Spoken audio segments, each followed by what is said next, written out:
सहारा हो, लिडर हो, सुदन गुरुङ जेएनटीहरुको लिडर हो, सम्पूर्ण शहीद र शहीद परिवारहरुको आशा र भरोसा हो।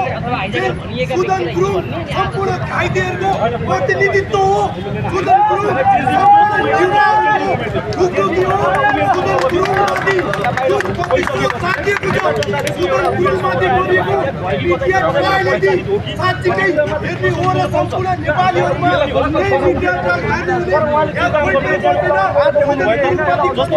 पूर्व प्रधानमन्त्री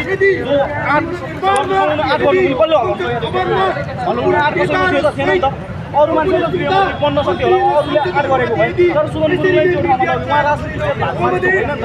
तर उहाँको आँट मान्छेले गर्दाखेरि चाहिँ उहाँले लत्याउनु खोजेको भाव लत्याउनु खोज्नुको भाव तर न्याय अहिले दिएन। न्याय अहिले छुट्यो कटिङ गरेर हस्पिटल उपचार हिरासतमा राखेको नि त। सुदन गुरुङ जस्तो व्यक्ति अथवा सुदन गुरुङभन्दा खतरा व्यक्ति चाहिँ गृहमन्त्री हुन लायक व्यक्ति छैन भने 182 जना सांसदमा तपाईँहरू के सुदन गुरुङ भन्नुहुन्छ? अरू छैन त्यहाँ? अरू व्यक्तिको नाम आएको छैन त्यहाँ? पूर्व एआइजी हुनुहुन्न त्यहाँ?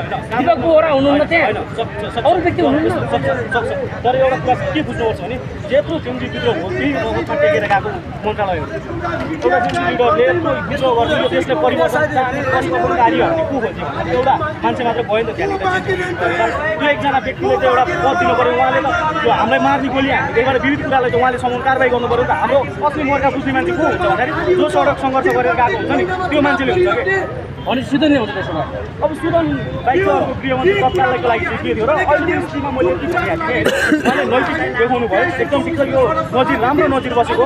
यो सर्वप्रथम नेपालमा यो पहिलो इतिहास हो कि कुनै मन्त्रीले राजीनामा दिँदाखेरि सडकमा सङ्घर्ष गर्न आएको मान्छे। योभन्दा अगाडि कोही मान्छे आएको देख्नु भएको? कोही गृहमन्त्रीले कोही प्रधानमन्त्रीले राजीनामा दिएको छैन त। यस्तो ऐतिहासिक व्यक्ति कि उहाँको राजीनामा दिइसकेपछि जनताहरू दुखी भएर सडकमा आएका छन्। यो पहिलो व्यक्ति हुनुहुन्छ होइन? एउटा नजिर थियो क्या।